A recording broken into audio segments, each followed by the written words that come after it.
Hindi recap کے مداحوں کو ہم پھر سے خوش آمدید کہتے ہیں۔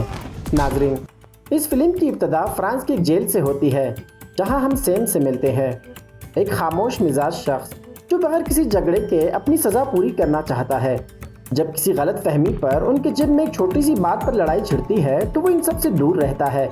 اپنے سیل میں واپس آ کر کوچ اسے اپنے حوصلے اور برداشت پر مبارکباد دیتا ہے اور پر اعتماد ہے کہ باقی قیدیوں کے برعکس سیم کو باہر ایک نئی زندگی کا موقع ضرور ملے گا، اور کوچ کی بات غلط نہیں نکلتی۔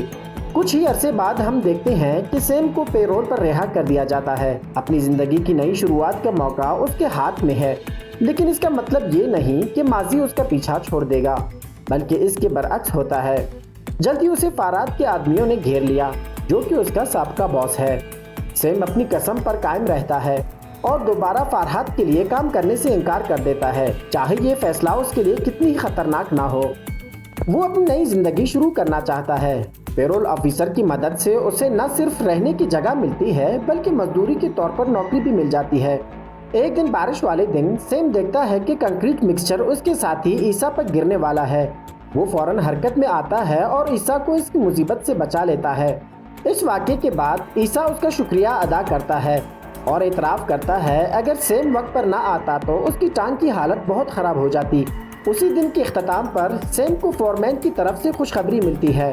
اگر وہ اپنی پروبیشن مکمل کر لیتا ہے تو اسے مستقل معاہدے کے تحت نوکری مل جائے گی۔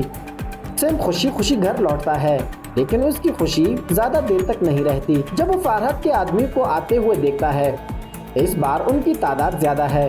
وہ بات کر اسی عمارت میں چھپ جاتا ہے جہاں وہ کام کرتا ہے۔ بدقسمتی سے ان میں سے ایک گنڈا پہلے ہی وہاں اس کا منتظر ہوتا ہے۔ جب وہ اپنی دفاع کرنے لگتا ہے تو ایک شخص قتل ہو جاتا ہے۔ سیم اس شخص کی موت کو برداشت نہیں کر پاتا، لہٰذا وہ فرانس چھوڑنے کا فیصلہ کرتا ہے، مگر وہ چاہے جتنا بھی دور بھاگے اس کا ماضی ہمیشہ اس کا پیچھا کرتا رہے گا۔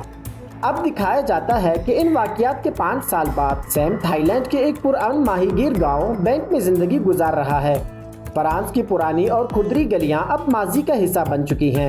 اب وہ روز پانی میں اتر کر اپنی فیملی کے لیے روزی کماتا ہے۔ جی ہاں، اب وہ ایک فیملی شخص بن چکا ہے۔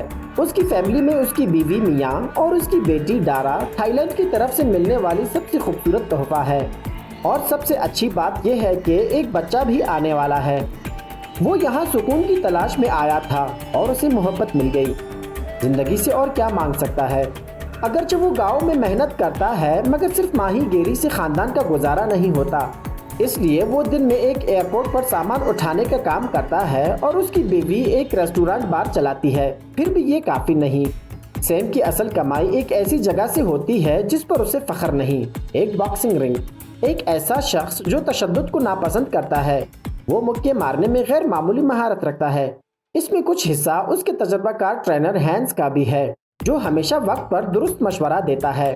تماشائیوں میں وہ سومبات کو پہچانتا ہے جو میاں کا باس اور خاندانی دوست بھی ہے۔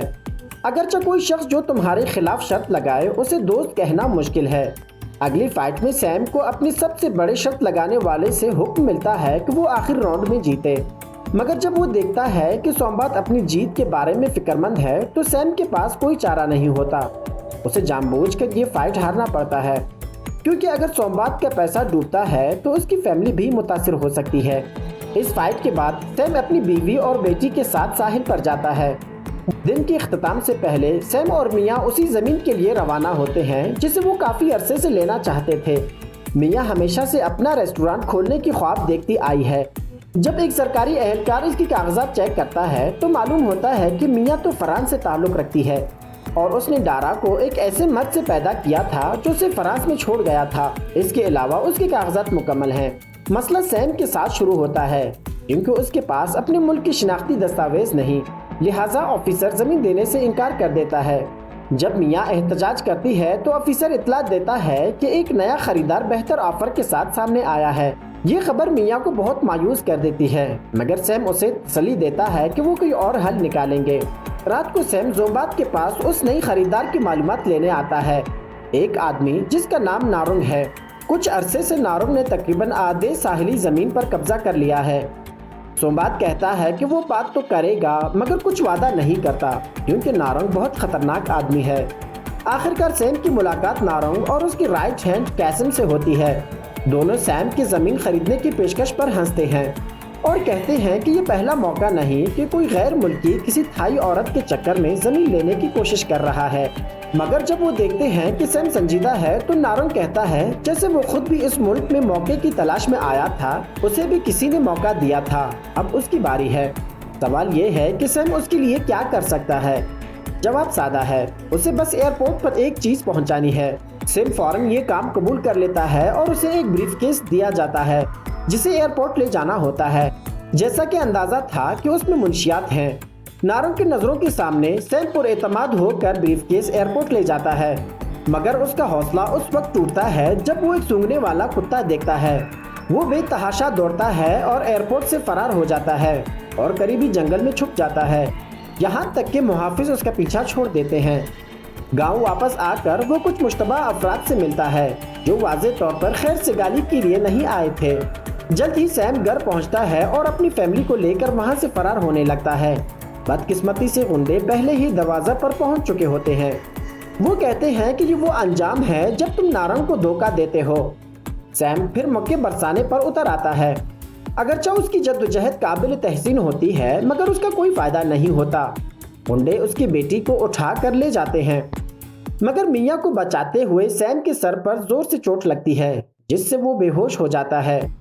بے ہوشی کی حالت میں وہ دیکھتا ہے کہ اس کی بیوی کا گلا کاٹ دیا جاتا ہے۔ اپنا کام مکمل کر کے قاسم اور اس کے قاتل مکان میں پیٹرول چھڑکتے ہیں اور نارنگ آگ لگا دیتا ہے۔ لگتا ہے کہ یہ کہانی یہیں پہ ختم ہو چکی، مگر ایسا نہیں۔ آگ کے دوران بے ہوش سیم جھیل میں گر جاتا ہے اور اسے اس کا کوچ ہینسا بچا لیتا ہے جو اسے اگلے 2 ہفتوں تک سنبھال لیتا ہے۔ ان 2 ہفتوں میں سیم مسلسل اپنی بیوی کی یادوں میں گرا رہتا ہے، اس کی روح اسے ستاتی ہے۔ جیسے ہی وہ اٹھتا ہے وہ عہد کرتا ہے کہ وہ اپنی بیٹی کو ڈھونڈ کر رہے گا۔ اگرچہ ہینسا سمجھتا ہے کہ وہ پہلے ہی مر چکی ہے، مگر سیم جب سومبات سے دوبارہ ملتا ہے تو وہ اسے بتاتا ہے کہ نارنگ واپس بینکاک آ چکا ہے اور کازن پہچان میں ہے، مگر یہ کسی دعوت کا مطلب نہیں۔ وہ سب سمجھتے ہیں کہ سیم مر چکا ہے۔ سومبات اسے مشورہ دیتا ہے کہ وہ دور کہیں چلا جائے، زندگی کو پھر سے شروع کر دے، مگر کہنا آسان ہے، کرنا نہیں۔ ہر طرف پوچھنے کے بعد سیم اس کلب تک پہنچتا ہے جہاں عموماً قاسم جاتا ہے۔ پیسوں کے بدلے لڑکیاں قاسم کے بارے میں بتاتی ہیں کہ وہ اس شہر سے باہر ایک حویلی میں رہتا ہے۔ سیم اس جگہ میں خاموشی سے داخل ہونے کی کوشش کرتا ہے، حالانکہ جلد ہی اس کے چپکے سے افسر بننے کی کوشش ناکام ہو جاتی ہے۔ ایک گارڈ کے لباس میں ملبوس قاسم ایک پارٹی میں گل مل جاتا ہے، لیکن ایک عورت اسے پہچان لیتی ہے۔ قاسم کا پیچھا کرتے ہوئے سیم گارڈز کے ہاتھوں پکڑا جاتا ہے، مگر وہ اسے اپنے ہاتھ گندا کرنے پر مجبور کرتے ہیں، جن کی وہ اچھی سی دھلائی کر دیتا ہے۔ آخرکار قاسم ظاہر ہو جاتا ہے اور سیم کو گولی مارنے کی کوشش کرتا ہے، مگر وہ اسے ہتھیار سے محروم کرنے میں کامیاب ہو جاتا ہے۔ مرنے سے پہلے قاسم اعتراف کرتا ہے کہ ڈارا اب بھی زندہ ہے اور وہ جانتا ہے کہ وہ کہاں ہے۔ اب دکھایا جاتا ہے کہ سیم وہاں موجود عورتوں سے اپنی بیٹی کے بارے میں پوچھتا ہے، جن کا جواب ہوتا ہے کہ لڑکیاں سیدھا بینکاک لے جائی جاتی ہیں، خاص طور پر چائنا ٹاؤن میں۔ سفر سے پہلے ہینسا اسے ایک تلوار اور ایک تعویذ دیتا ہے جو کہ اس کے دادا کو جنگ میں تحفظ دیتا تھا، حالانکہ سیم ان تحفوں میں سے کوئی بھی قبول نہیں کرنا چاہتا۔ ہینسا اصرار کرتا ہے کہ یہ اس کی مہم میں اس کی مدد کریں گے۔ سفر کی تیاریوں کے دوران انہیں پتہ چلتا ہے کہ زمبات نے ریسٹورنٹ بیچ کر جنوبی علاقے میں پناہ لی ہے۔ وہ سیم کی لاپرواہی سے جڑنا نہیں چاہتا۔ بہرحال سیم اور ہینسا کشتی کے ذریعے بینکاک پہنچتے ہیں اور ڈارا کی تلاش شروع کر دیتے ہیں۔ چائنا ٹاؤن میں ایک ڈانس کلب میں سیم خود کو ایک کسٹمر کے طور پر پیش کرتا ہے جو نابالغ لڑکیوں میں دلچسپی رکھتا ہے۔ وہاں کا مینیجر اسے لے جانے والا تھا، لیکن پھر وہ اس پر حملہ کرتا ہے اور ڈارا کے بارے میں پوچھتا ہے۔ ایک گارڈ اسے روکنے کی کوشش کرتا ہے، مگر سیم سنوکر بال سے اس کا سر کچل دیتا ہے۔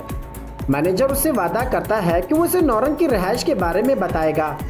اس معلومات کے بعد سیم اور ہینسا نارنگ کی زیر ملکیت فش پروسیسنگ پلانٹ پہنچتے ہیں۔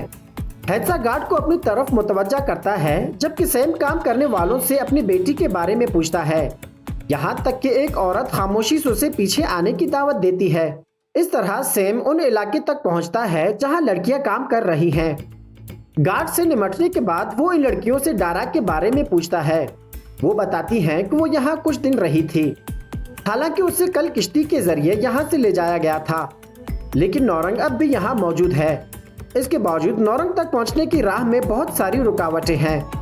صرف اپنی پنچز کا استعمال کرتے ہوئے سیم ایک پختہ قدم کے ساتھ حال میں آگے بڑھتا ہے، ان لوگوں کو بے رحمی سے مار رہا ہے جو اسے چیلنج کرتے ہیں۔ ہینسا اس کے پیچھے سے حفاظت کرتا ہے اور وہ ایک لفٹ میں اپنے مقصد کی طرف بڑھتا ہے۔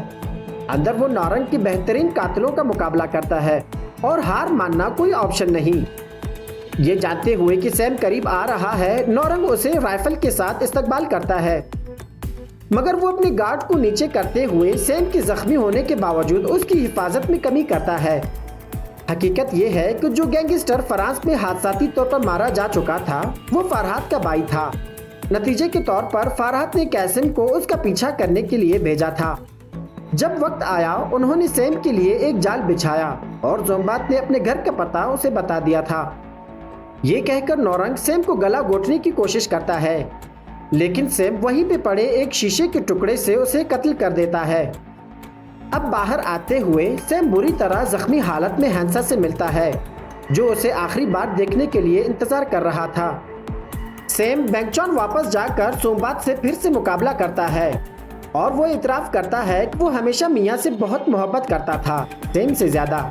سومبات کی وضاحت سے مطمئن نہ ہو کر سیم اپنا رائفل اٹھاتا ہے، لیکن گولی چلانے سے پہلے ایک جانی پہچانی آواز اسے بلا لیتی ہے۔ جی ہاں، یہ اس کی چھوٹی بیٹی ڈارا ہے، جسے وہ گلے لگا کر واپس اپنے گھر کی طرف روانہ ہو جاتا ہے، اور اس کے ساتھ ہی اس خوبصورت سی مووی کی کہانی یہیں پہ ختم ہو جاتی ہے۔ اگر آپ کو یہ کہانی اچھی لگی تو ہمارے چینل کو لائک اور سبسکرائب کیجیے گا۔